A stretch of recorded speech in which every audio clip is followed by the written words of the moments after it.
Take two. Recording started late. Here we go.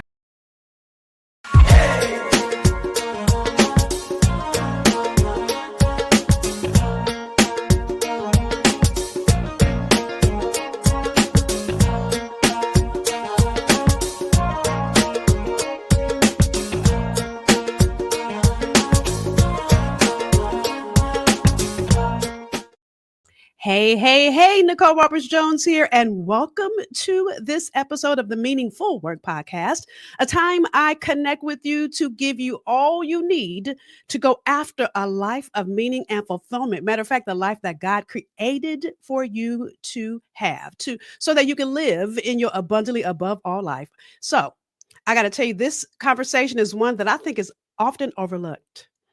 Often we take for granted that we've got to think outside of the box. Come on, somebody, right? That's enough for some of y'all to hang up right now, right?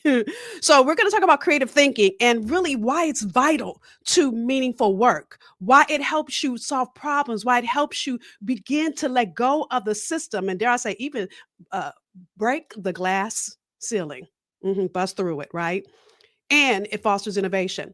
And our guest today is the perfect woman to talk about that. Her name is Shawna Renee. Now, Shawna is an award-winning broadcast journalist, a culture critic, and wellness educator with over 2 decades of experience amplifying the voices of and stories of women, especially women of color. As host of Urban View Mornings, she leads authentic conversations on politics, health, family, bridging generational and cultural gaps.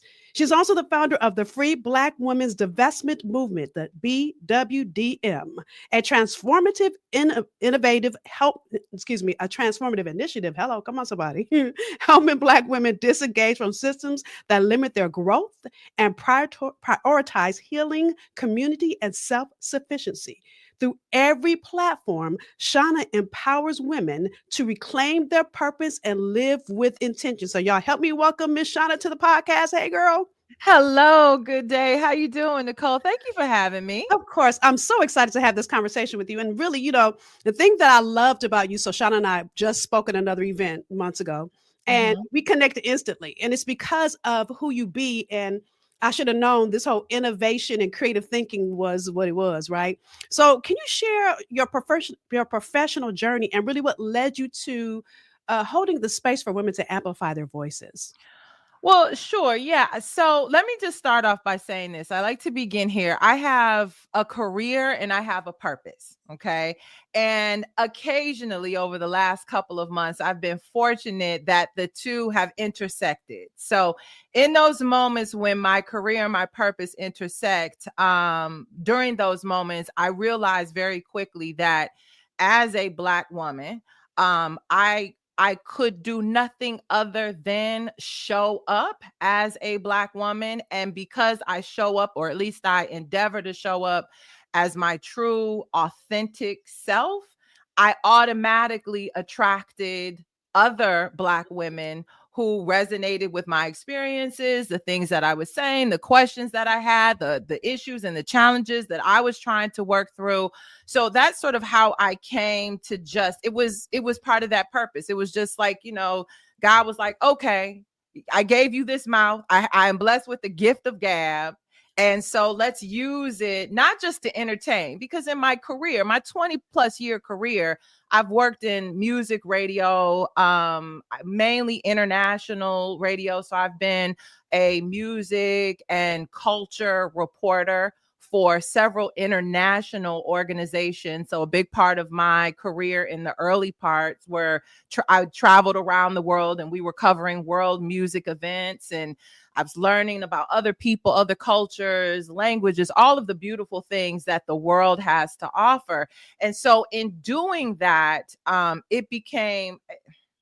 it was very clear to me that as a Black woman, there was something distinct and unique about me Hmm. in relation to all of the other people.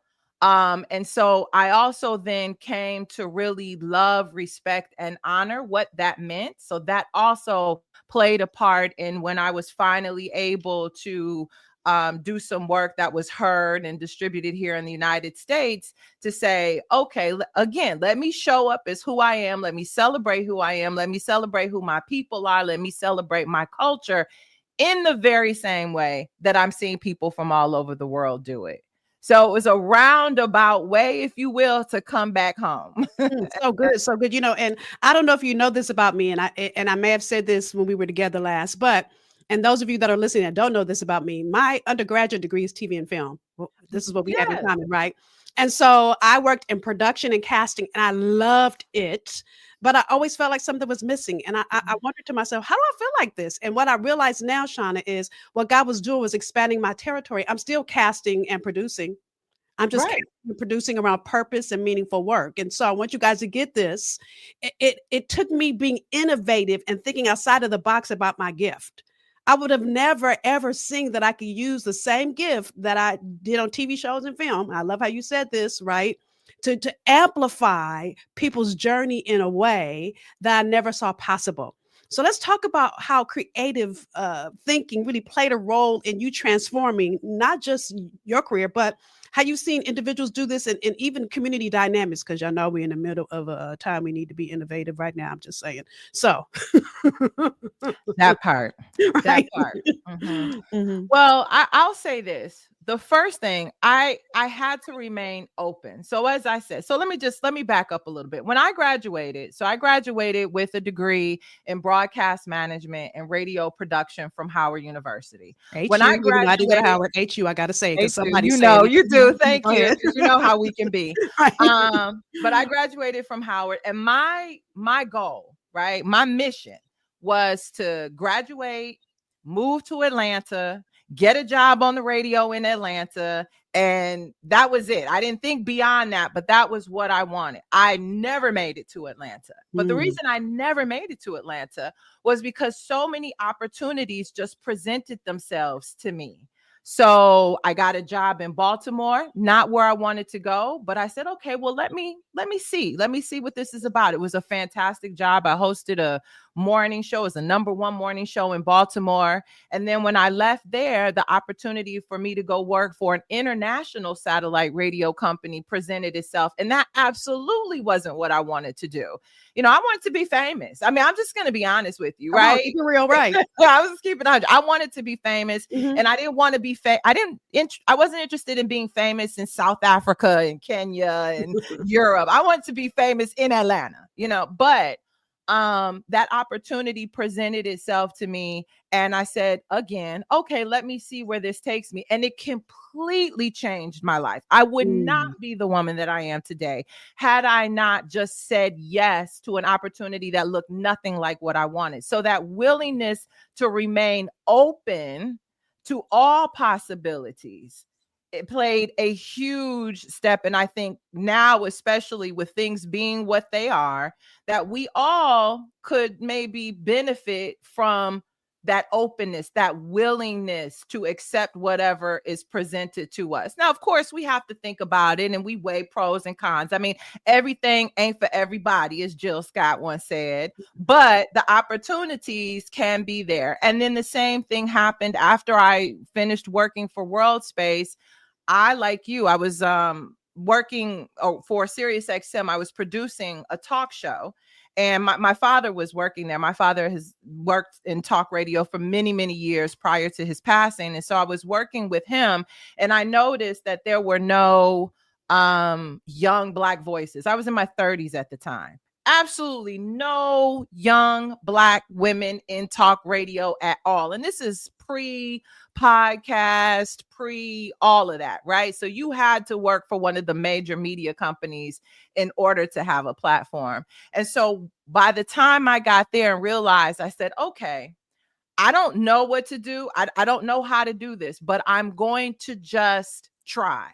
Wait, I'm gonna stop you right there. I'm gonna stop you right there. The reason I'm stopping you right there is because I want you guys to hear. She said, I don't know how to do this, Right. but I'm going to try. And I think that's where so many people get stuck, is in that place where, listen, if I keep it all the way real, and I might get somebody gonna get mad at this, but our white male counterparts will say yes to something they have no business saying yes to and don't even know how to do it. Hence our person sitting in the White House. Anyway, we won't go through that. But They will not have any experience. They won't know how to do it, but they'll say yes instantly. Whereas we, especially Black women, I feel like we are the lowest on the totem pole. A Black man will say yes faster than a Black woman sometimes, Mhm, right? mhm, And mhm. so it's interesting that in this place, what was it that conjured? I want you to finish the story, but I got to stop here because I think it's so juicy. What conjured you to, or what pushed you, propelled you, do you think, in that place that you were scared? Because when you don't know what you're doing, fear is present. What helped you push through that to say yes to it? Um, because I knew there was a gap. I knew the gap was there, and I knew the gap had to be filled. And I just said, why not me? I mean, what's the worst that could happen? I Right. could fail, I could fall on my face, I could embarrass myself, but you know what? Okay, I get back up and I try again. I mean, I've listen. We've all had childhoods. I mean, we've all fallen and embarrassed ourselves, and we've all felt maybe a sense of insecurity, but had to push through it because we didn't have a choice. So for me, it was just like, why not? Why not? And why not me? And obviously, no one else was thinking to do it. I also thought if someone else thought to do it, then it would be done. And I truly believe that when God puts something on your heart, it is for you to do. Because I often say when I talk to people, I've never wanted to be a veterinarian. I've never wanted to be an engineer. I've never wanted to be an architect because God has never put that on my heart. So that's why I don't. But when something is on my heart, when I get a call or a pull to do something, I know, okay, this is what I'm supposed to be doing. So I'll do it, and then I'll just kind of trust the how it's going to happen. Now, granted, it took me a while to get to that point, right? Because there's a lot of courage that comes along with that. There's a lot of willingness to fail that comes with that. There's a lot of, like I said, willingness to have egg on your face that comes with that. And that comes with age and experience and things like that. But it was just, there was a void, there was a gap. It needed to be filled. Why not me? Why not me? So yeah, so I moved forward.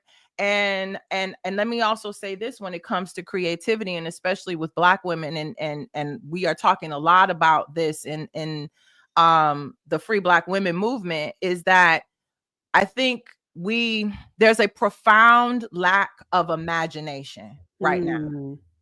Creativity is a comes from imagination, right? It's like you imagine something, then you put the work in to create that thing, and then that thing becomes a reality. But it starts with imagination.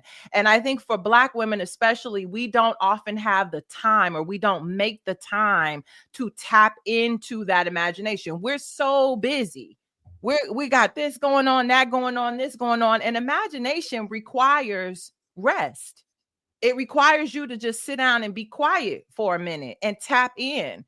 And here's the scary part about that, Nicole, as you probably know. When you quiet yourself and you tap in, the colors eventually come, but you got to get through all that muck first, right? You got to get through all the ugliness. You got to do, as they call, the shadow work, right? And Mm. then eventually you come to the sunlight. And we often get stuck in that, oh, I just don't want to deal with where the source of my insecurity. I don't want to deal with the source of my imposter syndrome. I don't want to deal with the fact that I am afraid to stop working because my value is intrinsically tied to my work ethic and the things that all of this work can Mm. buy me.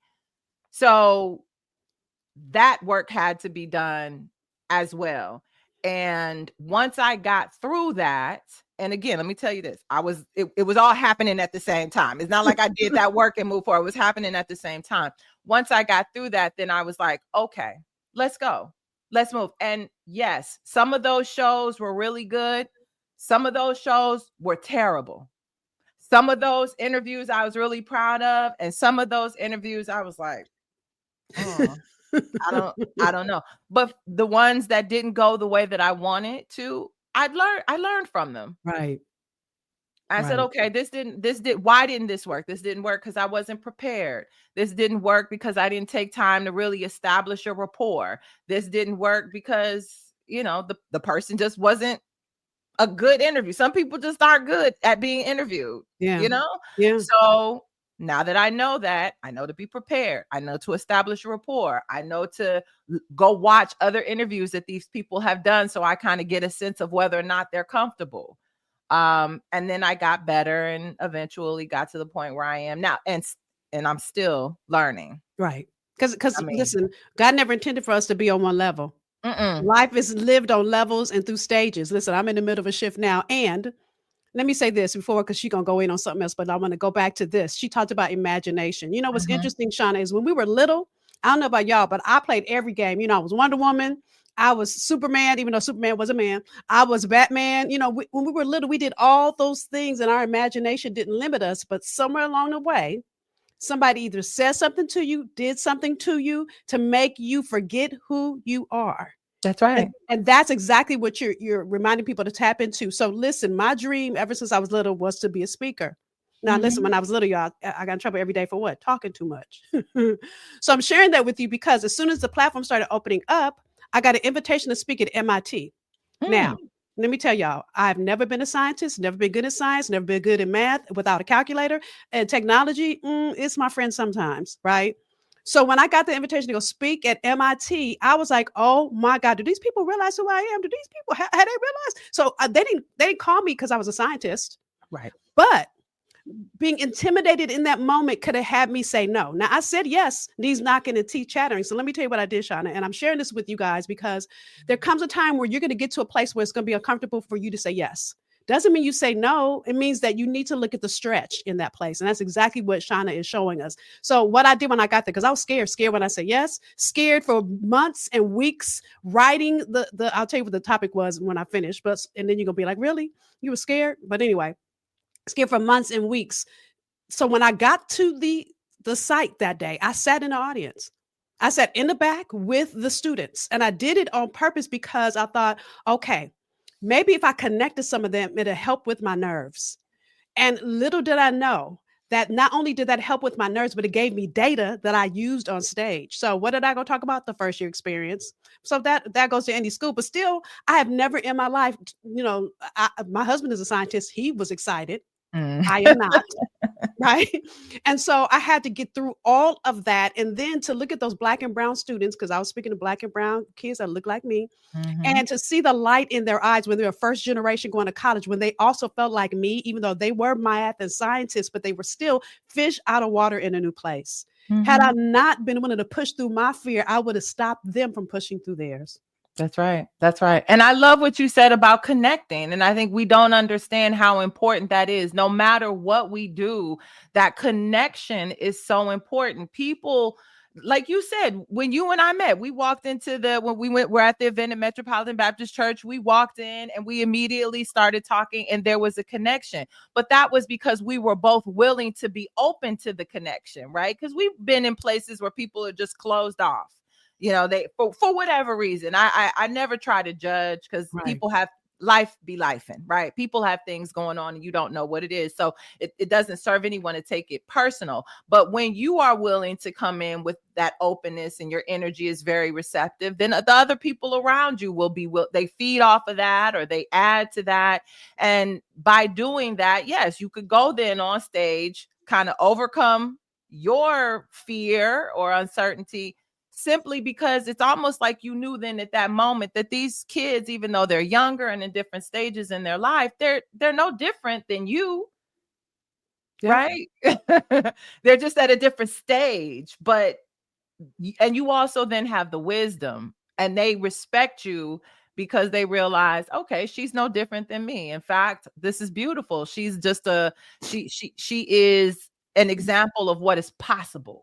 Right. And the thing I want you guys to get is the power of connection, because that's really what I believe you're showing, because what you have done in your radio, TV, your media career is connect with people and connect with their stories and connect with a bigger platform. We're going to talk about the Free Black Women movement in a minute, because that's good. But before we do that, if someone was on the fence right now and really trying to figure out how do I reclaim myself. It's so funny when I just said reclaim. What came in my head is reclaim my time. We're not going to talk about Maxine Rodman, but Hello, Auntie. how do I reclaim my own brilliance that maybe got lost along the way? How do you reclaim that authentic self and get back to who you know, have always known yourself to be? What would you tell her that she needs to do?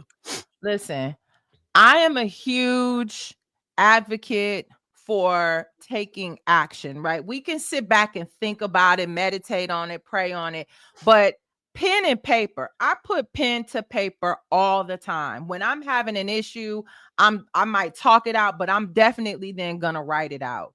And so I think if you're at that point where you're like, I just don't know. I don't know what the next move is. I don't know what I'm supposed to do. Sit down and write out who do you think you are? People people will say, girl, who do you think you are? Who do you think you are? Who do you know you are? Who do you want to be? And it's something you mentioned earlier about like when we were kids and how we would go and we would play. I'm the same way.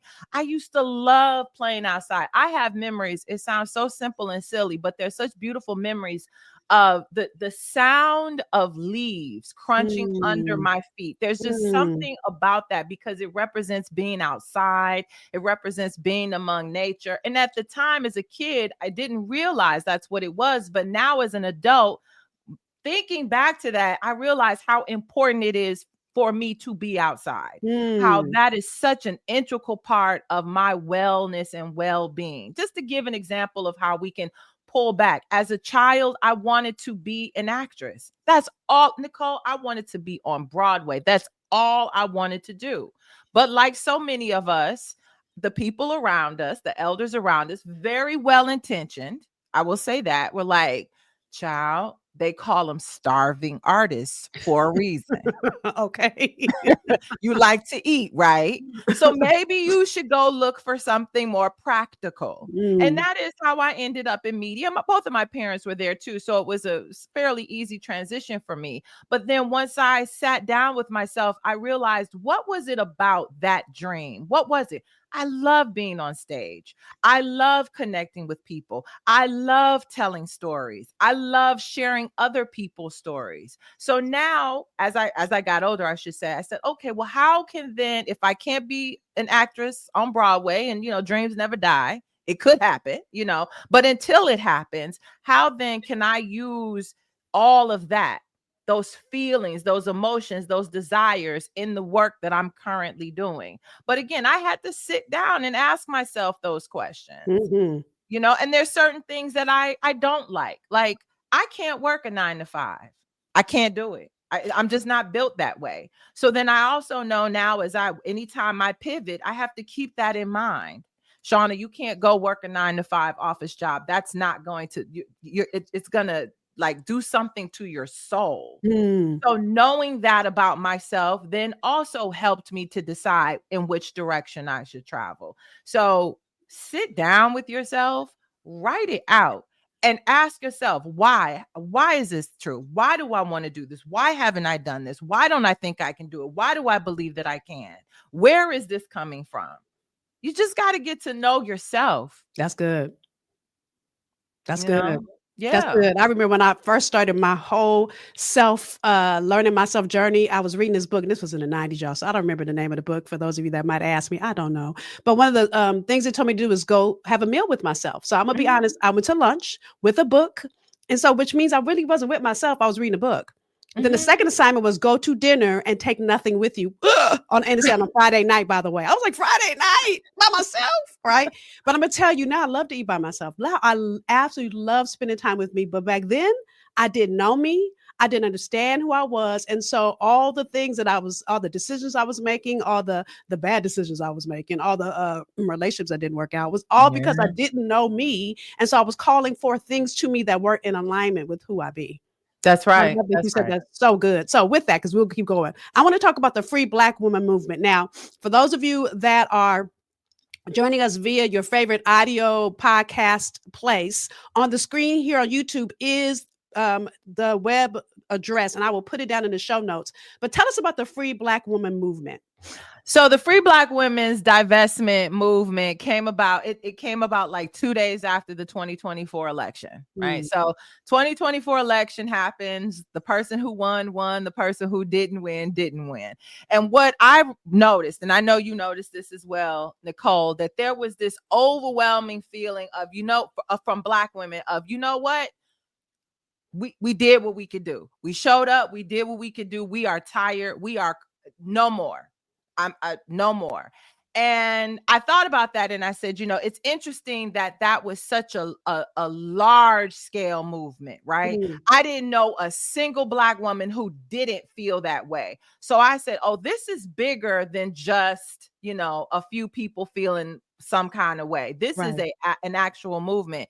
And I think it came from just Black women being exhausted and realizing that we are so tired of beating down the old boys club door, begging to get in, right? We do all the things. We get all the education. We work hard. We make sure we're aesthetically pleasing, as the girls like to say, right? We're doing all those things and we still can't get in. So the first part of that was, okay, well, fine. You know what? I'm not knocking on that door anymore. I don't care. I'm just going to go over here and mind my own Black business. But then I thought, well, what comes next? Right? Because we need to rest. We need to regroup, but then we need to actually be about the work of again, imagining what the world looks like when we are in our power, standing firmly in our power, and then creating that world. So I created, along with a couple of sisters that I was working with, we created a framework. So it is a 7-pillar framework that whenever you are ready, Black women can come to take a look at that. Essentially gives you like the building blocks. So we're not beating down the old boys club door anymore. Instead, we're now going to build our own club, create our own way of being. If you want to come along, please do.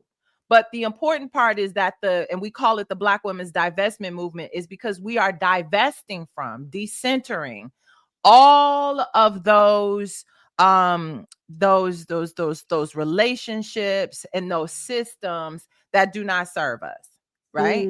So if you're in a relationship that does not make, and I don't even mean just romantic, if you are in any relationship that is not inspiring you, encouraging you to be the best version that you can be, if it's exhausting, if it's pulling too much from you, then you need to, if you can't step away from it, you need to decenter it. It can no longer be the center of your life.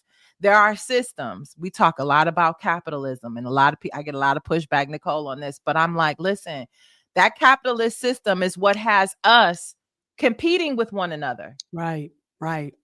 That is the reason why we compete with one another, because the system has taught us that only one of us can exist in a space at a time. And that used to be a big thing for me in the radio business, where if you back in the day turned on the radio, you only heard women maybe once or twice. They were the co-host in the mornings and then in the afternoons. The rest of the time, it was nothing but men. Nobody said, well, you can't have one man after the other. Even in the music, Nicole, that we used to play, we couldn't play 2 female artists back to back, because the idea was that nobody wanted to hear that much music from a woman. Wow.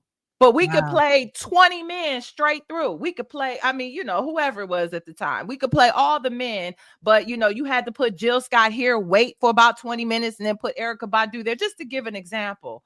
So this idea that there can only be one of us at a time, that is white supremacy, that is patriarchy, that is capitalism, that is all of that.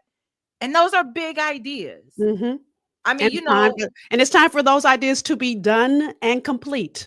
That's and the right. only way that we complete them is to do something different. And that's exactly what you're doing in this movement. So I just want to say thank you. Thank you for always having the courage. Thank you for always being the trailblazer, for being a light on the path, for saying yes in the face of adversity, Yes. and in the face of your own fear. Thank you. So Thank you for that acknowledgement, because yes, it's hard. It's hard out here.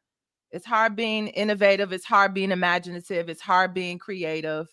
And it's hard facing your fears. So I just want people to know, like, it's not easy. Don't think if it's hard, you're not doing it right. Hmm. Right? That's If it's good. easy, you're not doing enough. It's like going to the gym. Listen, if it's That's right. easy, you're not doing anything to your body unless you sore the next day. I remember my trainer said that, and I was like, really? Now, mind you, if you're doing the same muscle exercise over and over, it won't be sore the same number of days. But the first day, it should That's right. never be easy. It shouldn't be. It shouldn't be. But the key is, it's not easy, but you know that it's building muscle, right? You Yes. know that the outcome is that you're going to be stronger and better. Don't just go do the hard thing just because you're trying to prove yourself. That's where a lot of women get caught up too. We're out here just pushing and pushing and pushing and pushing with no end in sight. Mm, Know what the goal is, and then you'll feel a lot better about the sacrifices that you might have to make. And then also, using that analogy too, Nicole, you also have to rest and recover, right? mm. So good. Listen, and using the same analogy, you got to think about all the people. It's not the same analogy, actually. All the people that are coming after us. We Yes, stand on the shoulders of the Black women that fought before us, and the young women that come after us will stand on our shoulders. So if we do nothing now, then that means that they'll be in the same place that we're in right now. And who wants that for our daughters and our granddaughters and our great granddaughters? And I can go on and on and on. Our nieces, our all the things, right? that's So, right. so thank you, thank you. Listen, we can go on, and y'all see those of you that are here on YouTube, you see the link on the screen. Look for the free Black woman link down at the bottom in our show notes. Go and join. Look at grab the 7-pillar framework and get involved in this. The more the merrier, so that we can begin to dismantle all the infrastructure and things that would keep us from being all that God has created us to be. Amen. So, in closing, is there anything you want to say that you didn't get to talk about in this episode? I just want to encourage women to just really start to tap into your imagination. If you don't get anything else out of this conversation, take the time to slow down, rest, tap into your imagination, realize that all things are possible. Nicole, you said earlier, these white guys, they go for it. Listen, I'm reading this book by Ruha Benjamin. It's called Imagination, a Manifesto. Hmm. Ruha Benjamin is fantastic. Look her up online. She's a professor at Princeton. Hmm. Brilliant sister. But she in the book talks about the reason that these folks want they believe they're going to Mars.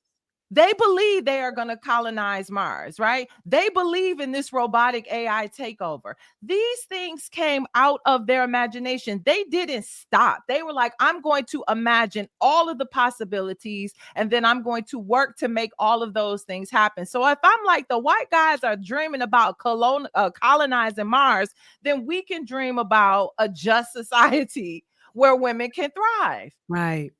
If they can take the first step toward colonizing Mars, which by the way may not happen in our lifetime, then we can take the first step toward creating opportunities for Black women to thrive. And guess what? It might not happen in our lifetime, but Right. it doesn't mean it won't ever happen. Right.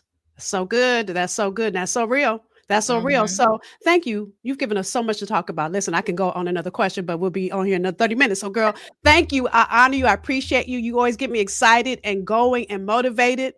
And I appreciate you for joining us today. Oh, listen, same here. Same here. I thank you for the work that you're doing, and thank you for creating this space and this platform. I mean, I always like to encourage people, like, we need more voices. Again, there doesn't have to be just one. Right. So Right. thank you for all of the work that you've done. And I appreciate you for calling me into your space and sharing your space with me. This has been a lot of fun. Thank So you. much fun. Appreciate you, girl. Appreciate Uh, you. Listen, I'll start going to another question. So, with that, you guys know what I'm going to ask you. Number one, I want you to share below the value you got out of this episode. If you're watching on YouTube, chat it up here. If not, come on over to my social media and I want to hear from you. I know you got value. Don't let this conversation go to waste. That's number one ask. Number two is what? Share. Listen, there are Black women in your tribe, and some Black men need to hear this too. And some other folks that are friends of the community, they need to hear this conversation. So click the share button and share so that other people in your tribe can hear the value of imagination and being creative and innovative in their life and their career. And with that, Thank you for joining us for this episode. I look forward to seeing you next time on another episode of the Meaningful Work Podcast. Bye, y'all.